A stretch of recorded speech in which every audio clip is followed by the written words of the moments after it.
আমাদের দেশে সব বক্তা, সব আলোচক, সব ধরনের আলেম হজের বয়ান করেনি এমন কোন আলেম কি আছে? নাই। সবাই কিন্তু হজের বয়ান করে, হজের বয়ানে কোনো সমস্যা নেই, কিন্তু জিহাদের বয়ান করতে একটু চিন্তায় পড়ে। আছে কিনা বলেন? আছে কিনা বলেন? অথচ রাসূল জিহাদ করেছেন 27 বার, নেতৃত্ব দিয়েছেন তিনি, আর হজ করেছেন মাত্র জীবনে একবার। আমি বলছি না যে হজের গুরুত্ব নেই, হজের গুরুত্ব আছে, কিন্তু জিহাদের গুরুত্ব আছে না? আসতে বলে, আসতে বলে। জিহাদের গুরুত্ব অত্যাধিক। হজ করে আপনি হজ করলে মুনাফিক চেনা যায় না, যাকাত দিলে মুনাফিক চেনা যায় না, রোজা রাখলে মুনাফিক চেনা যায় না, নামাজ আদায় করলে মুনাফিক চেনা যায় না। মুনাফিক চেনার জায়গা শুধু একটাই, সেটা হলো জিহাদের ময়দান। এখানে চেনা যায়, এখানে সব জায়গায়, এই জায়গায় সব ধরনের লোক আসে না।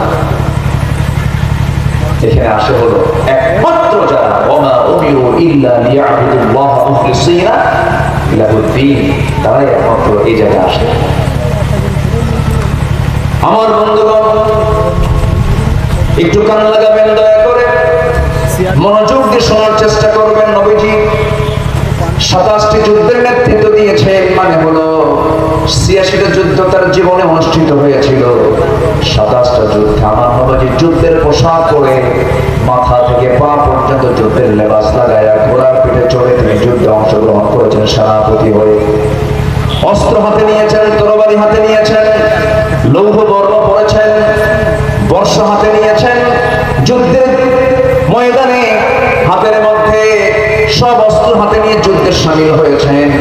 27টি যুদ্ধের তিনি নেতৃত্ব দিয়েছেন, তবে একটা যুদ্ধে তিনি যেতে পারেন নাই। ঐতিহাসিক একটা যুদ্ধ ছিল, সেটা হলো মুতার যুদ্ধ। মুতার যুদ্ধ ছিল রোমানদের বিরুদ্ধে সেই যুদ্ধ। আমার নবীজি বলেন, সাহাবীরা, এই যুদ্ধ আমার যাওয়া দরকার ছিল, কিন্তু আমি যেতে পারছি না, কারণ মুনাফিকরা খুব ডিস্টার্ব করছে।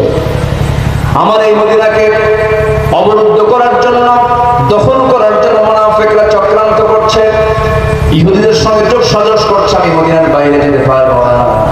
ওই রোমানদের বিরুদ্ধে যুদ্ধ করার জন্য কে কে আছে? আমার সামনে দাঁড়াও।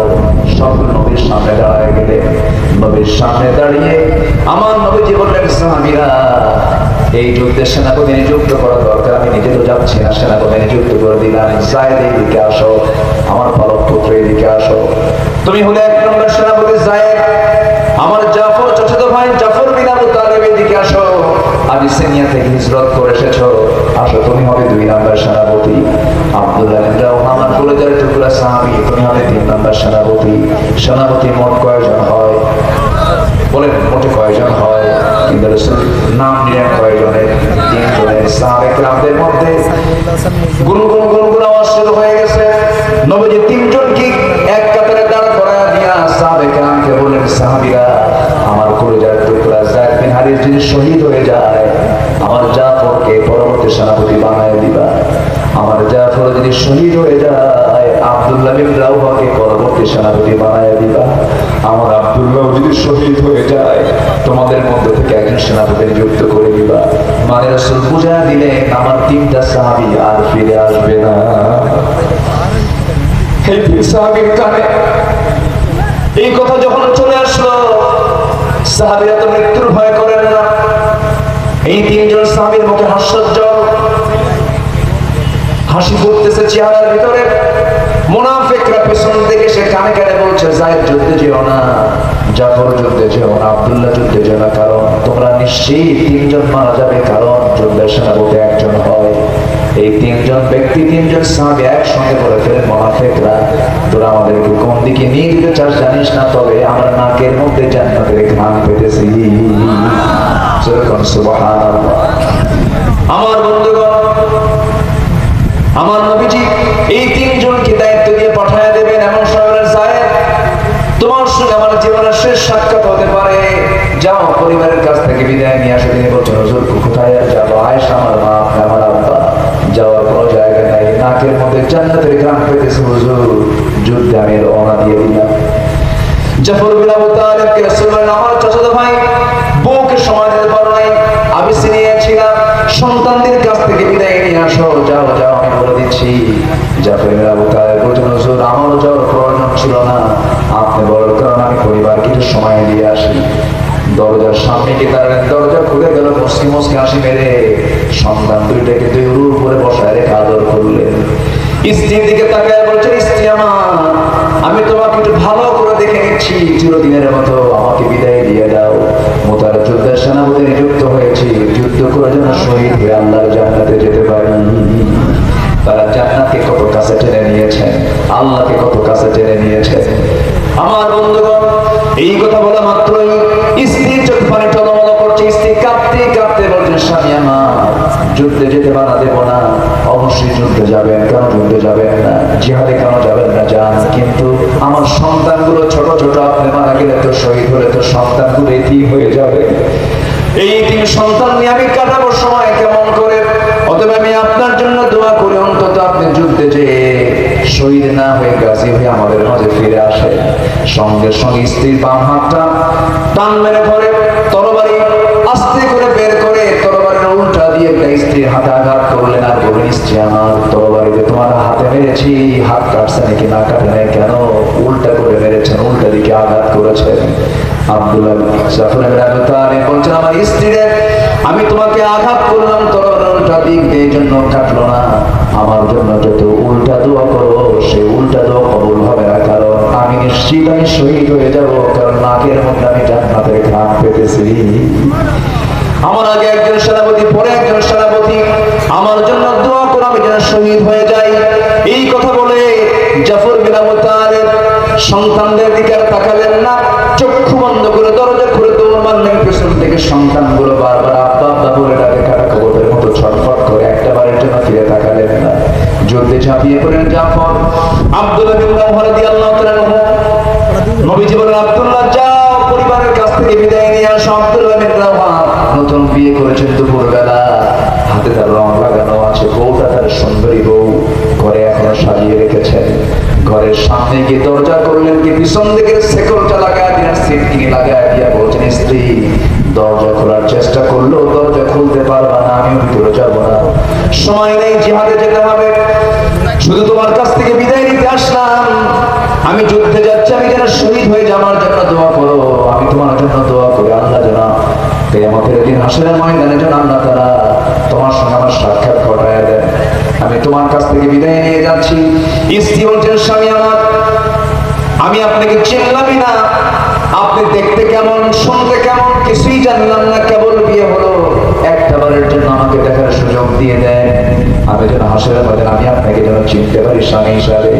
এবার আব্দুল্লাহ বলছেন, আমার স্ত্রী আল্লাহর কসম করে বলে আমি ভিতরে ঢুকবো না, সময় নাই, জিহাদের ময়দানে যেতে হবে, আমার জন্য দোয়া করো, আমার মৃত্যুর পর তোমার যদি কোনো স্বামী তোমার জীবনে না আসে, তোমার স্বামী যদি গ্রহণ না করো, হাসরের ময়দানে তোমার আমার মাঝে পরিচয় করে দেওয়ার দায়িত্ব আমার আল্লাহ নিজে নিয়ে নিবে।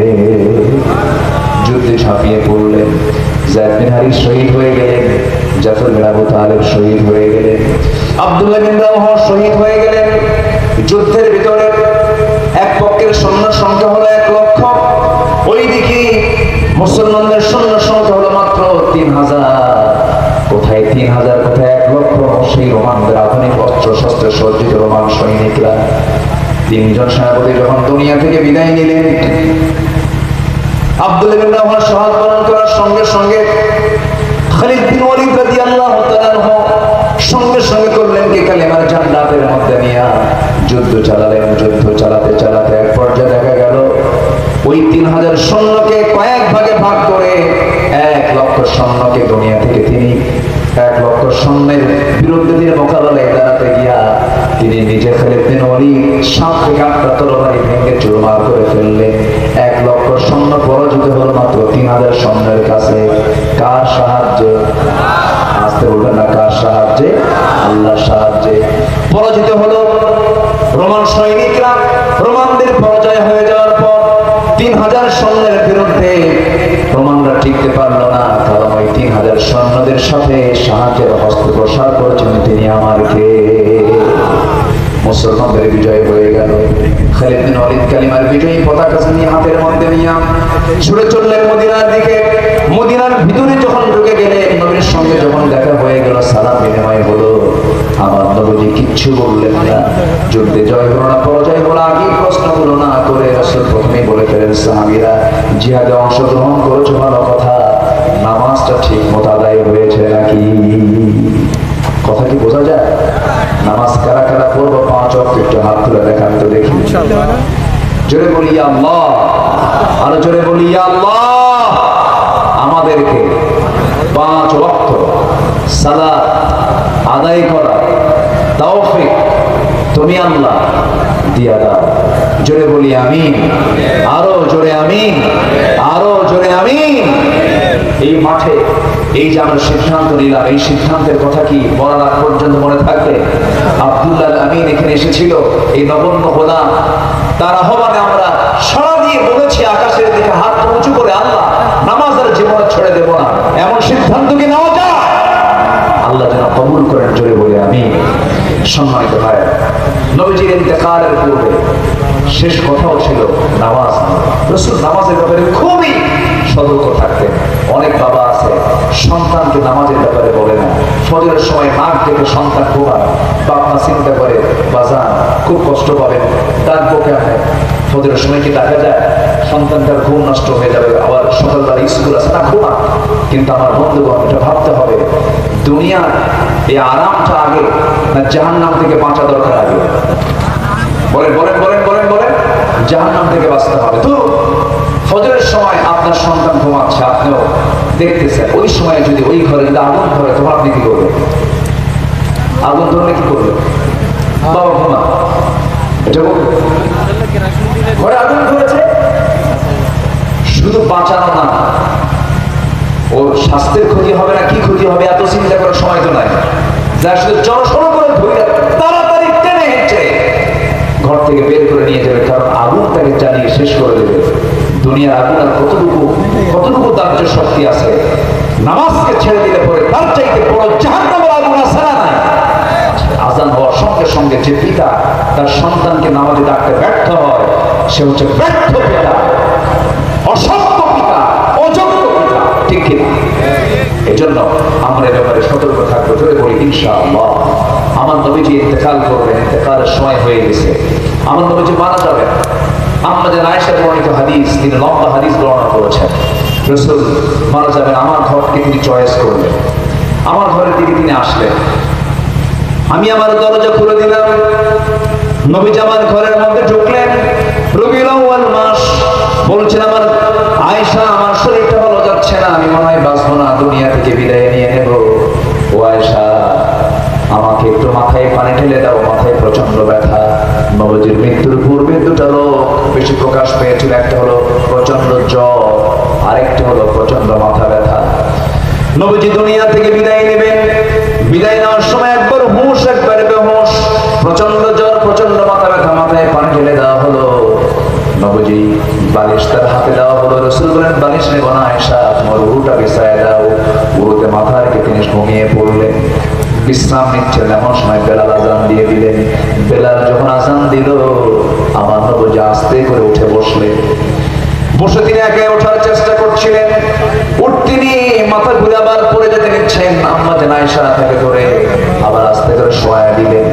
রাসূল বলছেন, আয়েশা রে, বেলাল তো আজান দিল, আমি তো যেতে পারতেছি না। আম্মা জান আয়েশা বলছেন, ইয়া রাসূলুল্লাহ, আপনার যাওয়ার তো মতো কোনো সামর্থ্য আপনার নাই, শক্তিটা আপনার নাই। নবীজি আমার বলেন, ওরে আয়েশা, আমার সাহাবীরা তো আমার অপেক্ষা প্রহর করবে, আমি কখন যাব? আজান তো দিয়ে দিল, আমার বেলাল তো আজান দিয়ে দিল, এখন নামাজটা পড়াবে কে? আস্তে করে আমার নবীজি বলছেন, আয়েশা রে, আমার বন্ধু, আমার বাল্য জীবনের বন্ধু, আমার হিজরতের বন্ধু, আমার 3 বছরের ছোট, আমার প্রিয় সাহাবী, আমার আবু বকরকে বলে দাও, আমার মুসল্লায় দাঁড়ায় যেন সে আমার দায়িত্বটা পালন করে দেয়। আমাদের আয়েশাটা আস্তে করে ডাক জানায় দিবে, নামাজ শুরু হয়ে যাবে। নবীর মুসল্লা আরেকজন দাঁড়ায় গেছে, সাহাবায়ে কেরামদের মধ্যে হাওমাও শুরু হয়ে গেছে, হাওমাও করে কান্নাকাটি শুরু হয়ে গেছে, আওয়াজ দিয়ে সবাই কান্নাকাটি করতেছে। আমার নবীজি সেই কান্নার আওয়াজ তার কানে যখন আসে, নবীজি কেঁদে কেঁদে অস্থির হয়ে যাচ্ছেন। বলছেন, আয়েশা রে, আমার সাহাবীরা কাঁদে, নামাজ তো শুরু হয়ে গেছে। আমার নবীজি বলছেন, আয়েশা তুমি আমাকে ধরো তো, আমার সাহাবীরা কেমন করে নামাজ পড়ে, আমি একটু নামাজের চিত্রটা দেখতে চাই। আমার নবীজি আস্তে করে আম্মা জান আয়েশা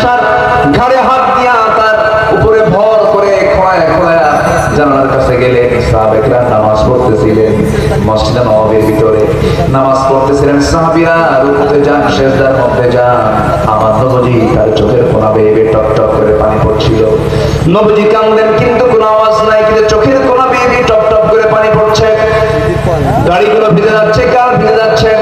আম্মা জান আয়েশা হাতটা মুছে দিয়ে, হাত দিয়ে মুছে মুছে দিচ্ছেন পানিগুলো, চোখের পানিগুলো মুছে দিয়ে বলেন, ইয়া রাসূলুল্লাহ আপনি কাঁদলেন কেন? আপনার সাহাবী তো নামাজ পড়ছে, আল্লাহর হক আদায় করছে।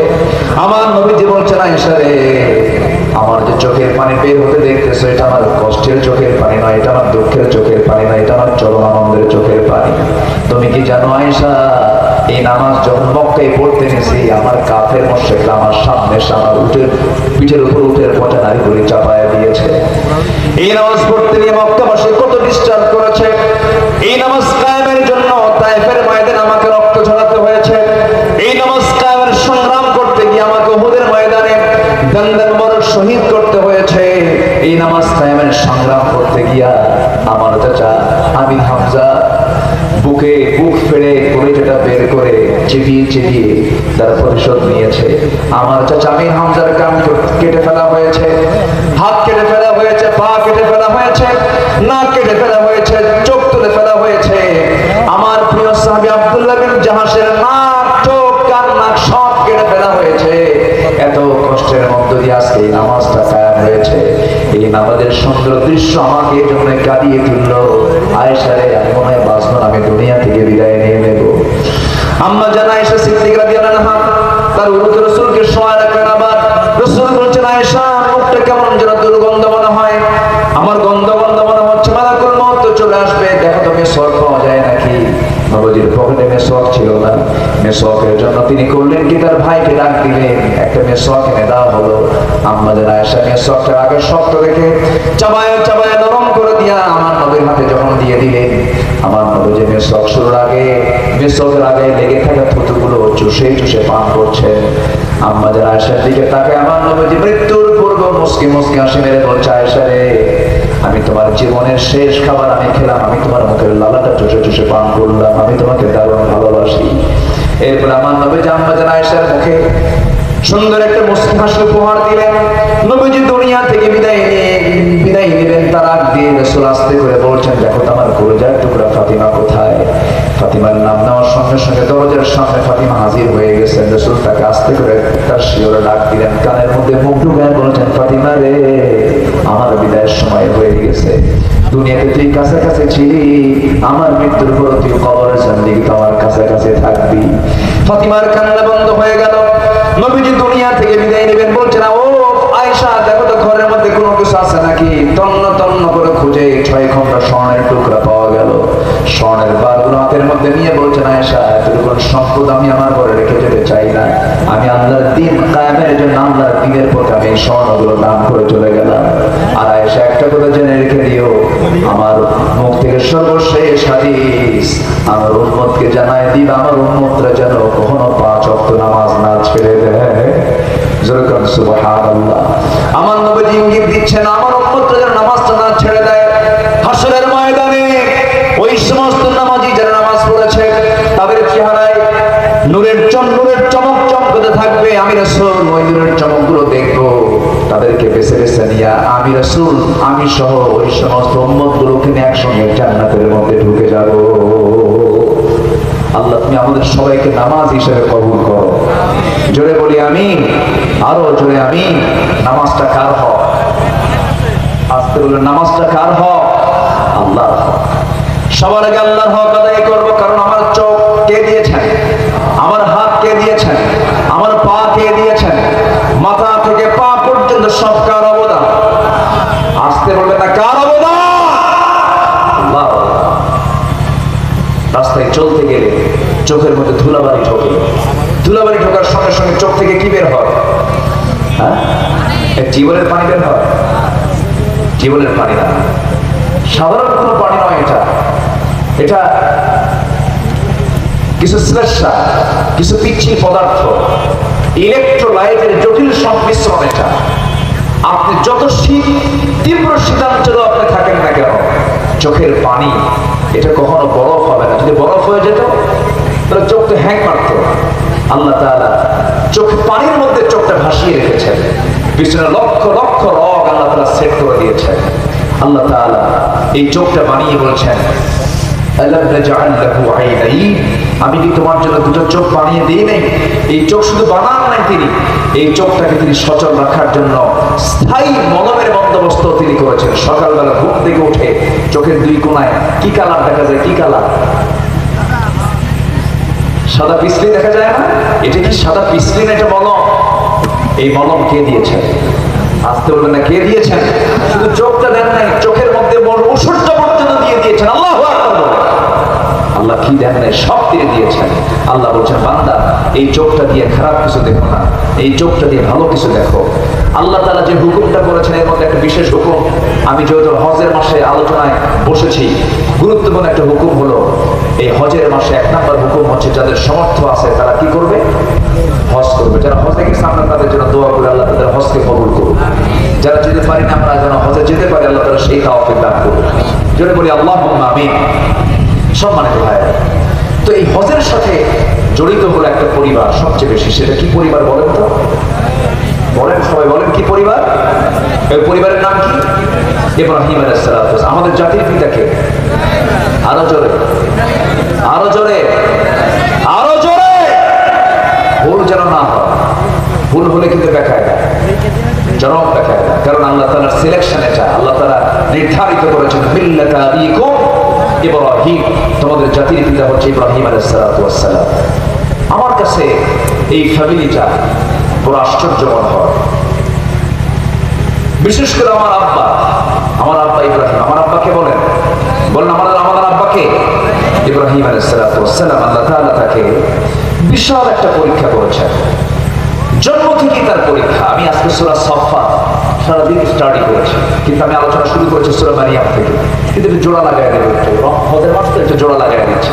আমাকে সময় দিচ্ছেন তো আপনারা? এত সুন্দর মানুষ, আপনারা এত ধৈর্যশীল। 12টা ক্রস হয়ে 12:30টার দিকে চলে যাচ্ছে, মানুষের কোনো নড়াচড়া নেই। এটা প্রমাণ হয় দেব হাটার মানুষ দেবে বিশ্বাসী নয়, আমার আল্লাহতে বিশ্বাসী। বলি আলহামদুলিল্লাহ। সাতক্ষীরায় যখন ঢুকি এইদিকে যাই, তখন প্রথমে পাই হলো দেব, এরপরে শ্যাম, এরপরে না দেব, এরপরে কালী, এরপরে কি দেব হাটা, কালীগঞ্জ, এরপরে কি শ্যামনগর। দেব, কালী, শ্যাম। কিন্তু দেব, কালী, শ্যাম এসে যদি কোনো দেব, কালী, শ্যাম পাই না, সব মুসলমান পাই। বলি আলহামদুলিল্লাহ, জয় বলি আলহামদুলিল্লাহ। তো ইব্রাহিম আলাইহিস সালাতু ওয়াস সালাম এই জিলহজ মাসটা ঘিরে তার জীবনটা জড়িত। এবং তিনি যে আমাদের পিতা, আমাদের জাতির পিতা, অনেকগুলো কারণ আছে। যেরকম আমাদের দেখেন, আমাদের ভিতরে তার সুন্নাতটা লুকানো আছে। যেরকম এই যে দাড়ি রাখা, শুধু সুন্নাতুর রাসূল নয়, এটা সুন্নাত ইব্রাহিম। বলি আলহামদুলিল্লাহ।